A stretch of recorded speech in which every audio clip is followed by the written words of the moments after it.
Bien, los invitamos a abrir sus Biblias en la epístola del apóstol Pablo a los Romanos, en su capítulo 11. Romanos capítulo 11. Nuestro texto para el día de hoy son los versículos 11 al 24. Romanos 11, del 11 al 24. Romanos 11, del 11 al 24. Dice así la palabra de nuestro Dios. Digo pues, ¿han tropezado los de Israel para que cayesen? En ninguna manera, pero por su transgresión vino la salvación a los gentiles para provocarles a celos. Y si su transgresión es la riqueza del mundo, y su defección la riqueza de los gentiles, ¿cuánto más su plena restauración? Porque a vosotros hablo, gentiles, por cuanto yo soy apóstol a los gentiles, honro mi ministerio, por si en alguna manera pueda provocar a celos a los de mi sangre, y hacer salvos a algunos de ellos. Porque si su exclusión es la reconciliación del mundo, ¿qué será su admisión sino vida de entre los muertos?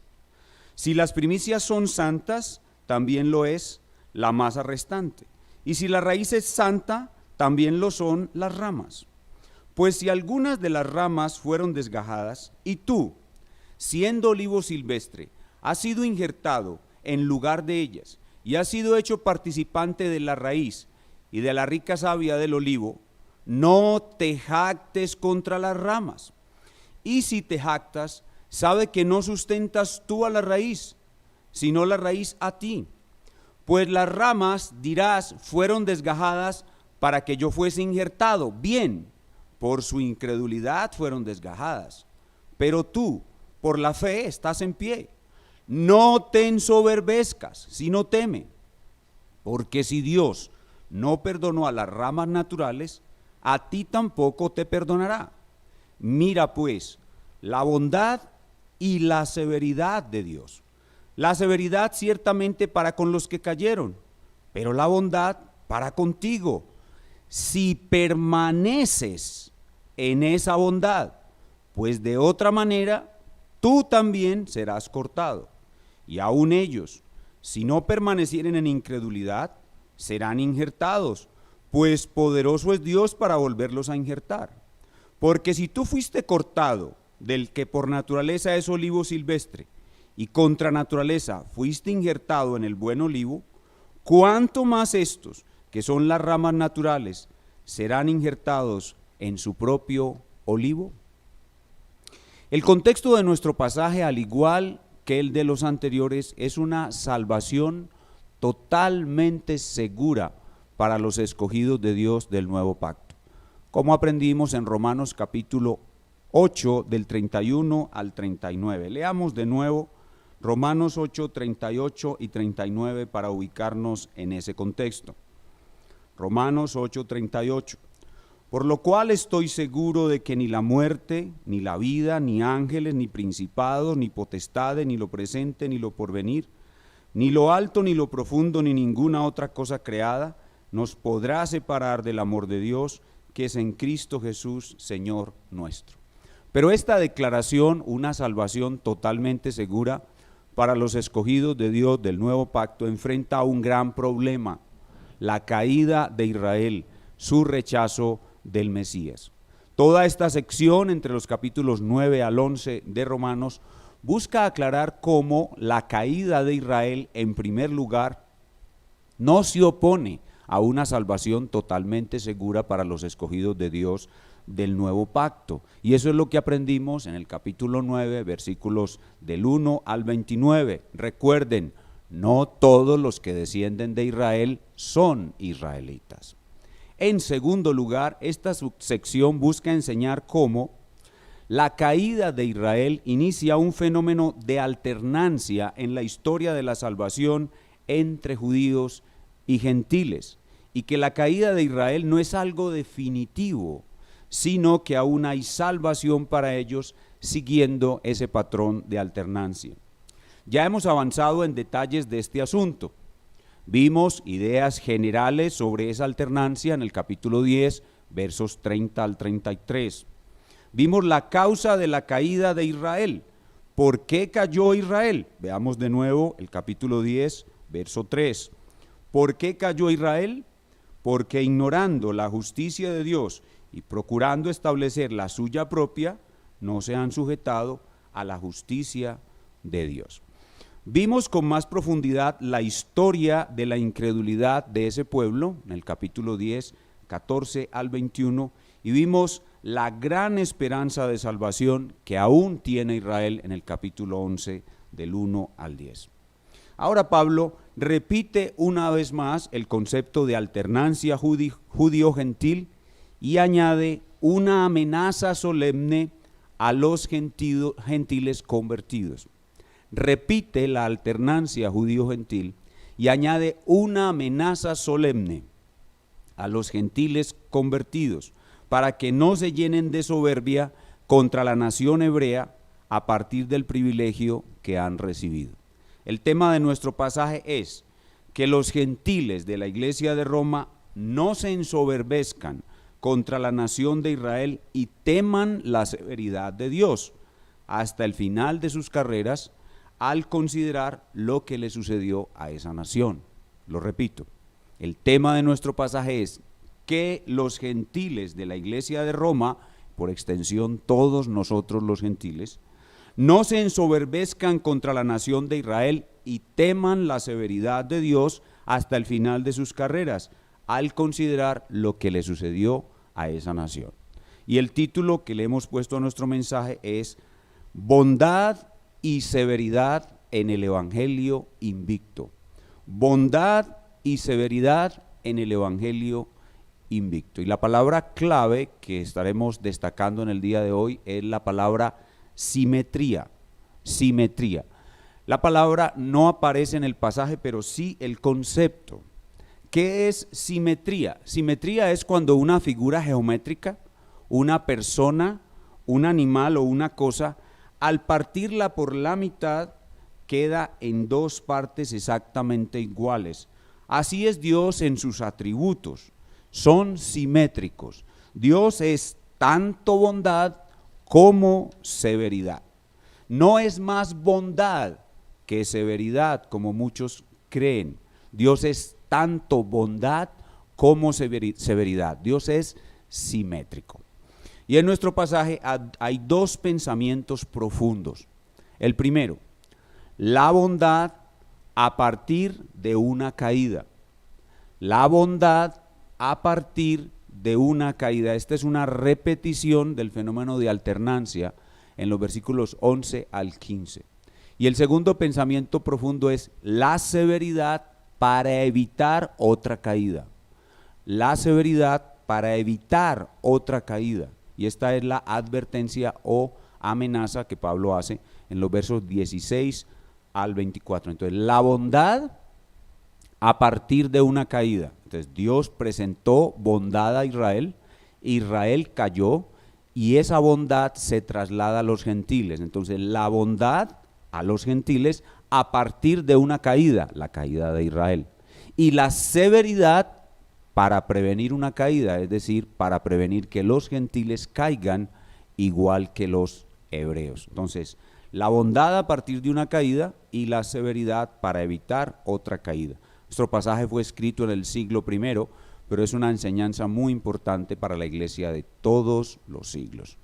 Veamos en primer lugar entonces la bondad a partir de una caída, una repetición del tema de la alternancia, y está en los versículos del 11 al 15. La caída de Israel hace que toda esa bondad que Dios mostró para con ellos durante tanto tiempo viaje a los gentiles para darles salvación, igual que en días del profeta Jonás. Pero esa bondad fugada regresará a Israel, tal como sucedió a Sansón, cuando recuperó su fuerza, o como sucedió en la visión de los huesos secos del profeta Ezequiel. Los versículos 11, 12 y 15 son una triple repetición del concepto de alternancia. Mucho ha repetido el Espíritu Santo este concepto. Debe ser que es muy importante. Leamos los versículos 11, 12 y 15. Digo pues, ¿han tropezado los de Israel para que cayesen? En ninguna manera.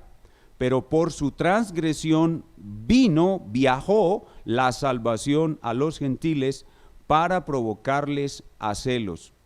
Y si su transgresión, la caída de Israel, es la riqueza del mundo, el viaje de la bondad a los gentiles, y su defección, la caída de Israel, la riqueza de los gentiles, el viaje de la bondad a los gentiles, cuánto más su plena restauración, la bondad regresará a los hebreos. Verso 15.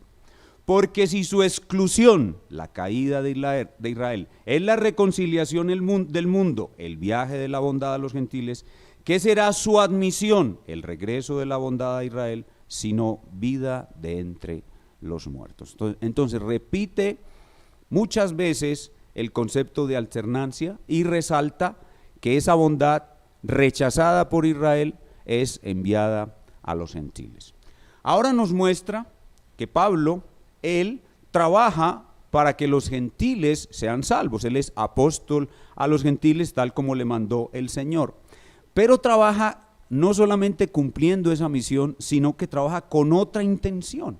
La intención de provocarlos a celos a los hebreos y llevarlos a salvación. Es decir, que los judíos, al vernos a nosotros, los gentiles, teniendo una salvación tan grande y un amor tan grande, ellos digan, nosotros queremos tener lo que estos gentiles tienen. Eso es provocarlos a celos. Entonces Pablo muestra aquí sus propósitos. Quiero salvar gentiles, sí, esa es mi misión, pero a la vez quiero provocar a celos a mis hermanos hebreos. Versículos 13 y 14. Porque a vosotros hablo, gentiles, por cuanto yo soy apóstol a los gentiles, honro mi ministerio, es decir, estoy hablando en la autoridad que Cristo me ha dado como el apóstol único de los gentiles. Por si en alguna manera puedo provocar a celos a los de mi sangre y hacer salvos a algunos de ellos. O sea que Pablo está involucrado en ambos lados de una ecuación.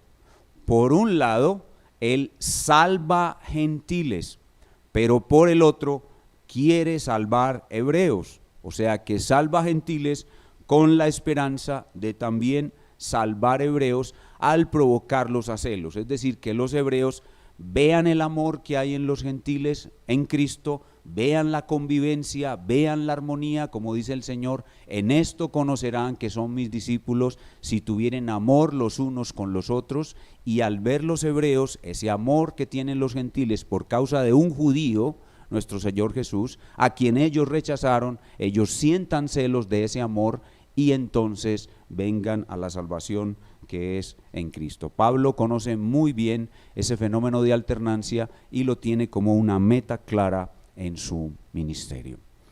Muy bien, esta es la bondad a partir de una caída. Ahora veamos el segundo pensamiento profundo, que es la severidad para evitar otra caída. Los versículos 16 al 24. Entonces ahora el apóstol Pablo va a hacer una amonestación, una amenaza. Pero para enunciar su amonestación, primero Pablo crea una metáfora, es decir, una comparación. Utiliza una figura del lenguaje, una técnica de enseñanza que es comparar una verdad espiritual con una realidad física. En este caso va a tomar una metáfora de la agricultura.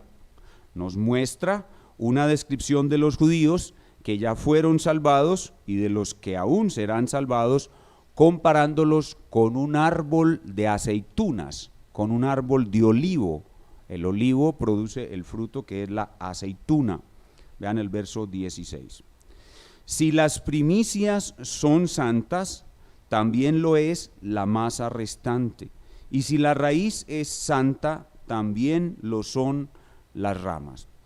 Está describiendo a los judíos que fueron salvados en Pentecostés como primicias santas, las primeras aceitunas de la cosecha. Esas son las primicias, son santas. Y a los que fueron salvados después de ellos, el resto de la cosecha la describe como masa restante santa. El resto de la cosecha santa, es decir, la salvación que hubo en la nación hebrea en Pentecostés y en los días de los apóstoles. Eso es lo que son las primicias santas y el resto de la cosecha o de la masa santa. Pero también menciona otra parte del árbol del olivo, que es la raíz y las ramas. Dice que la raíz santa, y esa raíz santa sin duda se refiere a Abraham y a todos los que como Abraham tuvieron fe en el Dios verdadero desde los días de Abraham. Sin duda la raíz del árbol de Dios sin duda es el Señor Jesucristo, pero la raíz, digamos, administrativa es Abraham. Abraham es la raíz y todos los que tuvieron la fe de Abraham en el antiguo pacto están apegados a esa raíz, son la raíz del olivo. Y las ramas santas de ese olivo son los judíos creyentes en Cristo, salvados en aquellos días, los días de los apóstoles. De esa manera, pues, la raíz, el tronco, las ramas del olivo es una metáfora por medio de la cual Pablo va a hacer su amonestación a los gentiles. Entonces, a partir de esta metáfora, especialmente se concentra en ramas santas y raíz santa del olivo santo que es Israel. Y hace su advertencia, la advertencia está en los versículos 17 al 24. Dice, pues si algunas de las ramas fueron desgajadas, es decir, los hebreos que no creyeron en Cristo, y tú, siendo olivo silvestre, es decir, los gentiles, has sido injertado en lugar de ellas y has sido hecho participante de la raíz, Abraham, todos los creyentes hebreos hasta Pentecostés y después de Pentecostés, y de la rica savia del olivo. Aquí viene la advertencia, la amenaza: no te jactes contra las ramas, no te ensoberbezcas contra el Israel nacional que cayó. Y si te jactas, sabe que no sustentas tú a la raíz, sino la raíz a ti. Pablo inmediatamente baja esa soberbia con un poderoso argumento. Pues las ramas, dirás, fueron desgajadas para que yo fuese injertado. Bien, por su incredulidad fueron desgajadas. Estos son los hebreos incrédulos, fueron cortados. Pero tú por la fe estás en pie. Repite la amonestación: no te ensoberbezcas, sino teme.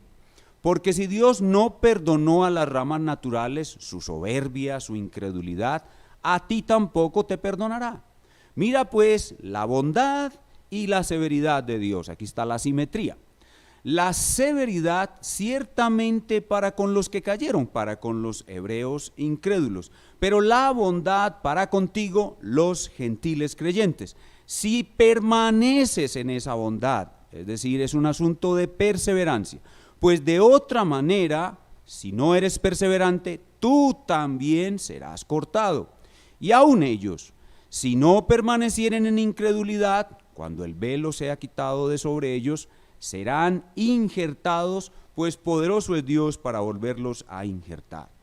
Porque si tú fuiste cortado del que por naturaleza es olivo silvestre, estos son los gentiles, y contra naturaleza fuiste injertado en el buen olivo, este es el Israel creyente, cuánto más estos, que son las ramas naturales, serán injertados en su propio olivo. Entonces Pablo, usando una práctica de la agricultura conocida en la época, que es el injerto, pronuncia su amenaza. ¿Qué es un injerto? Un injerto es tomar dos especies de plantas diferentes, tomar una rama de una de ellas y hacer una muesca, una peladura, una hendidura en el tronco de otra especie, pegar la rama contra el tronco, amarrarla con algo que la fije y dejarla allí. Las dos partes que están peladas, digamos, en vivo, se quita la corteza de ambas y está descubierta la médula tanto de la rama injertada como del tronco. Las dos médulas de los dos vegetales se juntan y hacen una conexión entre ellas, y esa rama llega a ser parte de ese tronco, y ese tronco le transmite la savia de la raíz a la nueva rama, y la rama da frutos que son distintos a los de la rama, a los del tronco original, y que tienen ventajas, que traen ventajas al agricultor. Esa práctica del injerto es muy antigua, la conocían los antiguos, Israel la conocía, y por eso los romanos la conocían, y por eso Pablo la usa para hacer su amenaza. Entonces, usando la práctica del injerto, Pablo muestra la salvación de ambos pueblos, judíos y gentiles, de la siguiente manera. La nación de Israel es como un árbol de aceitunas. Ella rechazó a Cristo, excepto un remanente. Entonces Dios corta el árbol entero. Escuchen bien, la nación de Israel es como un árbol de aceitunas. La nación entera, el árbol entero, rechazó a Cristo, y por tanto Dios corta el árbol entero y deja solo una raíz en la tierra. Esa raíz es el remanente hebreo que fue salvado. Esa raíz es Abraham y todos los creyentes judíos salvados después de él. A esa raíz le sale un tronco y unas ramas, que son los judíos convertidos en los primeros años del evangelio. Luego, Dios coge de un olivo silvestre, es decir, un olivo salvaje, un olivo no cultivado, que no da olivas deliciosas, no da aceitunas deliciosas. Bueno, a mucha gente no le gustan las aceitunas, a mí me parecen deliciosas. El olivo silvestre no da olivas deliciosas, son unas olivas amargas, porque es silvestre. Entonces lo que Dios hace es coge una rama de olivo silvestre, que somos nosotros los gentiles, la parte, le hace una muesca al tallo del olivo santo de Israel, del Israel creyente, pega la rama y la rama se adhiere al tronco del olivo y comienza a producir aceitunas deliciosas como si fuera un olivo santo. De esa manera se produce la salvación, cuando el olivo no cultivado es arrancado e injertado en el olivo santo, que somos los gentiles, y Dios ahí muestra cuán severo es con Israel al cortar todo el árbol y cuán bondadoso es con los gentiles al injertar ramas de ellos en el olivo santo. Y ahí es donde Pablo hace la advertencia a los gentiles. Si a los que Dios les mostró su bondad, llevándolos de ser olivo silvestre, salvaje, a ser olivo santo, si esos que recibieron su bondad se llenan de soberbia y no permanecen en esa bondad, es decir, caen en una apostasía, no permanecen en esa bondad, entonces Dios les envía su severidad. Específicamente, si los gentiles salvados se llenan de soberbia contra la nación de Israel que fue cortada, entonces es porque ellos son como esa nación que fue cortada. No son verdadero olivo y por tanto ellos también serán cortados. Voy a repetirlo porque esto es lo más importante. Si los gentiles salvados se llenan de soberbia contra la nación de Israel que fue cortada, entonces es porque esos gentiles, ellos son como esa nación que fue cortada. No son verdadero olivo, porque el verdadero olivo permanece en amor y humildad. Aquí la clave es permanece. Si no permanece en amor y humildad el olivo silvestre, es porque nunca fue verdadero olivo y por tanto también será cortado. La advertencia está en los versículos 18, 20 e incluso pasa a la siguiente unidad de pensamiento hablando de esta advertencia. Miren el 18 del 11:18. No te jactes contra las ramas. Ahí está la primera vez que hace la advertencia. Verso 20. Bien, por su incredulidad fueron desgajadas, pero tú por la fe estás en pie. No te ensoberbezcas, si no temes. Noten primero la palabra no te jactes, luego no te ensoberbezcas, y pasa incluso a la siguiente unidad de pensamiento. En el verso 25 dice: porque no quiero, hermanos, que ignoréis este misterio, para que no seáis arrogantes. Entonces dice, no te jactes, no te ensoberbezcas, no seas arrogante. Miren que es una solemne amonestación, una solemne amenaza. Pablo les dice, la bondad que has recibido de Dios, siendo tú un olivo salvaje que produce aceitunas amargas, Dios te mostró su bondad al desgarrarte de ese olivo salvaje e injertarte en el olivo santo para que dieras esas deliciosas aceitunas con las cuales Dios tanto se deleita. Si Dios que te dio a ti esa bondad, Dios te pide que permanezcas en una actitud amable y humilde hacia el Israel nacional que ha sido cortado.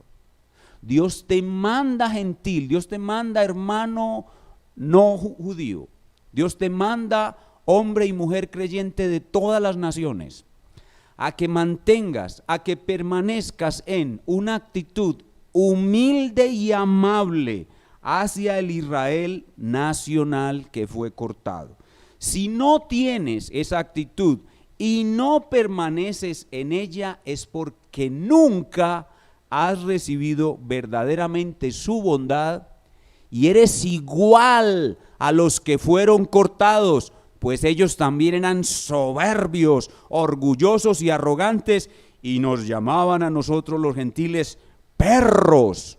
Si antes ellos te llamaban a ti perro y fueron cortados, y tú ahora que eres creyente te atreves a llamar a esos hebreos que fueron cortados perro, es porque tú eres igual a ellos y entonces serás cortado y echado en el fuego. Así que la señal de que verdaderamente has recibido la bondad de Dios para ser injertado en el olivo santo es que tú desde el principio hasta el final de tu carrera tienes una actitud humilde y amable con el Israel nacional que fue cortado. Si no tienes esa bondad, si no permaneces en esa actitud, es porque tú eres olivo falso y serás cortado.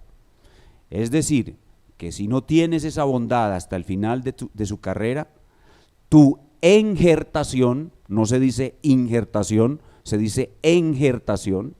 Si no permaneces en esa actitud amable y humilde es porque tu enjertación fue falsa y entonces serás cortado y quemado en el fuego eterno. La clave para entender este pasaje, y me preguntaban en la clase anterior, está en el versículo 22. En el versículo 22 está la clave. Miren otra vez el verso 22. Mira pues la bondad y la severidad de Dios. La severidad ciertamente para con los que cayeron, pero la bondad para contigo. Ahí viene la clave, subráyela por favor. Si permaneces en esa bondad. La Biblia enseña claramente que los que somos verdaderos creyentes permanecemos en la fe, permanecemos en la bondad, permanecemos en la fe, permanecemos en el amor. Si alguno no permanece, es porque nunca fue verdaderamente creyente. Salieron de nosotros porque no eran de nosotros. Si hubieran sido de nosotros, habrían permanecido con nosotros. Entonces aquí nos está hablando de un verdadero olivo, de una verdadera rama de olivo que fue cortada y echada en el fuego. No, está hablándose de un falso olivo, porque el creyente verdadero tiene amor, es humilde y permanece en ese amor y en esa humildad para con todos sus prójimos, incluidos los hebreos que fueron cortados. Si tú no permaneces en amor y humildad para con todos tus prójimos, incluidos los hebreos que fueron cortados, es porque nunca has recibido verdaderamente la bondad de Dios. Luego, este pasaje no enseña que la salvación se puede perder. No enseña que una rama santa y verdadera, que ha sido verdaderamente injertada en el olivo santo, pueda ser cortada y echada en el fuego. No, son los que no tienen amor y humildad permanentes. Son los que no permanecen en amor y humildad, los que aparentaron haber sido injertados esos y solo esos serán cortados. Y recuerden cuál es el contexto de este pasaje. Una salvación totalmente segura para los escogidos de Dios del nuevo pacto. Romanos 8, 38 y 39. Pablo no puede estar contradiciendo lo que dijo en 8, 38 y 39 en esta sección. La idea dominante es esta, por lo cual estoy seguro de que ni la muerte, ni la vida, ni ángeles, ni principados, ni potestades, ni lo pasado, ni lo presente, ni lo porvenir, ni lo alto, ni lo profundo, me podrá separar jamás del amor de Dios, que es en Cristo Jesús, Señor nuestro. Entonces tenemos la bondad a partir de una caída y la severidad para evitar otra caída. Estas son las dos ideas de pensamiento profundo que hay en el pasaje. Y ahora vamos a unas palabras de aplicación.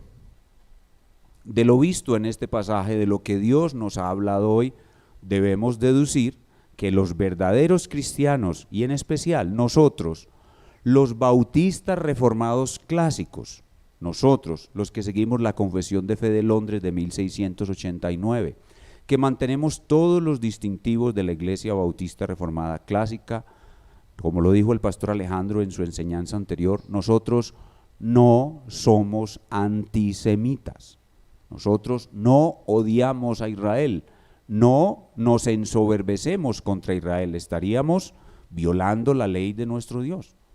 Nosotros no odiamos a Israel, no tenemos nada en contra de Israel, por el contrario, tenemos una actitud amable y humilde delante de esa nación.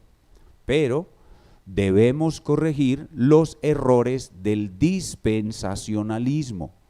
El dispensacionalismo es una corriente teológica que surge en la mitad del siglo XIX, que enseña equivocadamente que Dios tiene dos planes, un plan A con Israel y un plan B con la iglesia. Y el dispensacionalismo le da un protagonismo exagerado a la nación de Israel y dice que la nación de Israel es el protagonista del plan de Dios en todos los tiempos. Entonces, los hermanitos creyentes en Jesucristo que han llegado a salvación y han llegado a iglesias dispensacionalistas les han enseñado que Israel es el centro del plan de Dios, que Israel es el reloj de la profecía, y ellos han abrazado eso con todo su corazón. Y cuando escuchan a un predicador como nosotros, bueno, como yo, que soy el que más digo estas cosas, decir que Israel no es el reloj de la profecía, me tildan de hereje. Entonces ahí comienzan a escribir en el chat que yo soy un falso profeta. Esos hermanitos nunca han entendido que el dispensacionalismo es algo nuevo en la historia de la iglesia, tiene apenas cerca de 200 años. Y que antes de que surgiera el dispensacionalismo nadie creía que Israel era el reloj de la profecía. Entonces cuando yo digo que Israel no es el reloj de la profecía, o enseñamos algunas otras cosas que estamos corrigiendo del dispensacionalismo, entonces creen que somos herejes. No, querido hermano que te confundes con estas cosas, necesitas indagar un poquito en la historia, necesitas devolverte un poquito en la historia y entender bien qué es el dispensacionalismo y conocer que antes del dispensacionalismo había otra opción y que ahora entonces, estando el dispensacionalismo, hay dos opciones. Y tu obligación es conocer las dos y a la luz de las escrituras examinar cuál de las dos es la correcta. Nosotros aquí ya tenemos una decisión tomada, nosotros no somos dispensacionalistas, no creemos que Israel es el reloj de la profecía, no creemos que haya un plan A y plan B, no creemos en un rapto pretribulacional, no creemos en un milenio después de la segunda venida de Cristo. Todas esas son características del dispensacionalismo. Sencillamente nosotros somos la opción histórica de la iglesia. Lo que nosotros creemos es lo que creyeron millones de creyentes desde los apóstoles hasta Juan Darby, que es el autor del dispensacionalismo, y millones de creyentes a pesar de Darby hasta el día de hoy. O sea, la opción no dispensacionalista, querido hermano, querido amigo, querida amiga, La opción dispensacionalista es solo eso, una opción. Nosotros no hemos tomado esa opción. No somos dispensacionalistas. Entonces, cuando nosotros combatimos el error dispensacionalista, tú crees que nosotros somos antisemitas, pero te acabo de mostrar con la Escritura que somos nosotros. Nosotros tenemos una actitud amable y humilde hacia la nación cortada de Israel. Tú debes entender eso y no malinterpretarnos, no malinterpretarnos. Hay personas que han llegado a nuestra iglesia entusiasmadas con la fe bautista reformada clásica y cuando escuchan estas cosas se van cambiando de opinión pensando que somos herejes. No somos herejes, simplemente no somos dispensacionalistas. Espero que eso haya sido suficiente para aclarar algunas de estas confusiones con respecto al dispensacionalismo. Segunda aplicación, no somos asimétricos en nuestro conocimiento de Dios. No somos asimétricos en nuestro conocimiento de Dios, nosotros somos simétricos en nuestro conocimiento de Dios. Aunque hay que aclarar que en nuestra iglesia, en la iglesia La Gracia de Dios, no todos son simétricos. Y entre los hermanos que nos están viendo en este momento, hay algunos que todavía no son simétricos. ¿Por qué? Porque cuando llegan a la iglesia, por ejemplo, personas que son cristianas ya y que vienen buscando una verdadera iglesia bíblica, una iglesia bíblicamente constituida, y llegan a nuestra iglesia y ese día hay un sermón que toca la severidad de Dios, esos hermanos se van espantados diciendo que nosotros no tenemos amor. Se van espantados. Bueno, casi siempre soy yo el que estoy predicando estas cosas, pero también ha sucedido que el pobre pastor Julio, que nunca predica sobre la severidad de Dios, sino que, bueno, cuando le tocan los textos, le han tocado textos donde casi nunca él predica sobre la severidad de Dios, pero algún día fueron y era el pastor Julio el que estaba predicando sobre la severidad de Dios y los hermanos salieron espantados, que porque en esta iglesia no había amor. No, en nuestra iglesia hay bondad y severidad, y cuando el texto habla sobre la severidad de Dios, la obligación del pastor Julio, del pastor Alejandro y del pastor Sergio es predicar la severidad de Dios. Y los hermanos que no son simétricos en su conocimiento de Dios se van a molestar con nosotros porque no van a entender realmente que en Dios hay severidad, porque no le han dado lugar en sus vidas a la severidad de Dios, sino que tienen un conocimiento de Dios desbalanceado y están como la mayoría de los cristianos y como el mundo creyendo que Dios es solo amor. Eso es ser asimétrico. Entonces cuando uno predica un sermón, en el caso mío por ejemplo, sube calvo sube. El caso de Eliseo, cuando maldice a 40 jóvenes que se burlan de la ascensión de Elías al cielo y lo insultan, le dicen que es calvo, y yo predico ese sermón, un sermón muy fuerte, donde se muestra la severidad de Dios, entonces los hermanos salen espantados, diciendo que en esta iglesia no hay amor. No, en esta iglesia no hay amor, en esta iglesia hay escritura. Y donde hay escritura hay bondad, y donde hay escritura hay severidad. Y hay del pastor que no predique las dos cosas. Hay del pastor que no predique las dos cosas. Entonces algunos hermanos que no son simétricos se molestan con nosotros los pastores cuando predicamos de manera simétrica. Lo mismo cuando hacemos mención a las oraciones imprecatorias. Cuando hablamos sobre oraciones imprecatorias, aquellas oraciones en las cuales David u otros autores bíblicos claman para que Dios haga justicia, entonces los hermanos que son asimétricos reaccionan negativamente a esa predicación y se molestan diciendo que ese pastor no tiene amor o que no está obedeciendo el sermón del monte. Porque el sermón del monte manda amar a nuestro enemigo. Sí, el sermón del monte manda amar a nuestro enemigo, pero la escritura nos manda a conocer la bondad y también la severidad de Dios. Así que nosotros no somos antisemitas y no somos asimétricos.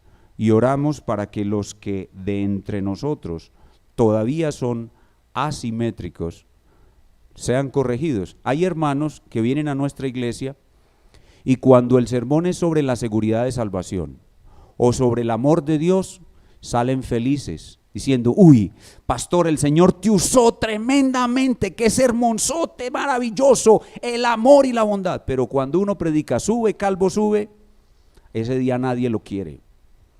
Entonces, porque son asimétricos y van a la iglesia y no se quedan en la iglesia si ese día toca un sermón sobre la severidad de Dios. No se quedan en la iglesia porque ese día tocó un sermón sobre la severidad de Dios. Hermanos amados, dice el Espíritu Santo, escuchen esto: así dice el Señor, mira pues la bondad y la severidad de Dios. Hermano asimétrico, mira la severidad de Dios. Dale lugar en tu vida a la severidad de Dios, porque la santidad se perfecciona en el temor de Dios.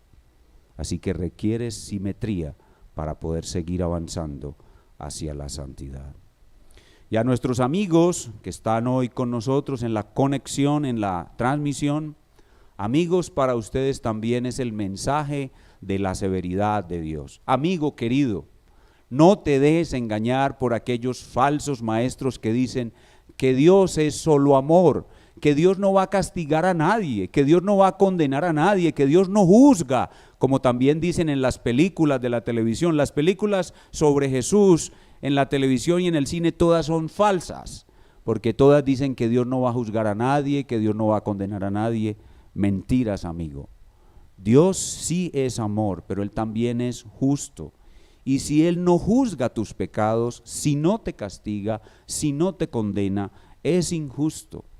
Pero Él, en su amor, porque Él también es amor, para salvar pecadores como tú y como yo, de los judíos y de los no judíos, envió a su Hijo amado a la cruz. Su justicia y su ira contra el pecado la vació sobre el cuerpo de su Hijo, un sustituto, para que nosotros podamos ser por Él perdonados y amados sin que Él sea injusto. Para que podamos ser perdonados por Dios y amados por Dios, se requirió la severidad de Dios sobre el cuerpo de Jesús. Si la severidad de Dios no hubiese ido sobre el cuerpo de Jesús, ustedes y yo jamás hubiéramos podido ser perdonados y amados por Dios. Amigo, no te dejes engañar de los que te predican que Dios es solo amor. Huye de ese engaño y ven al Dios viviente y verdadero, que es tanto bondadoso como severo, y que vació su severidad sobre su Hijo para que tú y yo podamos ser perdonados y amados, y Él sea justo al perdonarnos y amarnos por toda la eternidad. Terminemos en oración. Espíritu Santo del Dios Trino, que has dado la palabra escrita, Espíritu Santo del Dios Trino, que das pastores, maestros que la prediquen con fidelidad, te damos gracias, porque hoy hemos tenido un encuentro especial con tu palabra, un encuentro provechoso para nuestras almas, los que ya somos creyentes, y un encuentro salvador para los que no lo son. Aplica esta palabra poderosa en tu pueblo y en los que no lo son, de los judíos y de los gentiles, y ayúdanos a mantener una actitud amable y humilde hacia el Israel nacional que fue cortado, orando por su salvación. Oramos por la salvación de los hebreos y también rogándote por la corrección de toda asimetría en el conocimiento de Dios entre los santos y por la salvación de los que nos escuchan que aún no te conocen. Y todo esto lo imploramos en el nombre todopoderoso de nuestro Señor Jesucristo. Amén.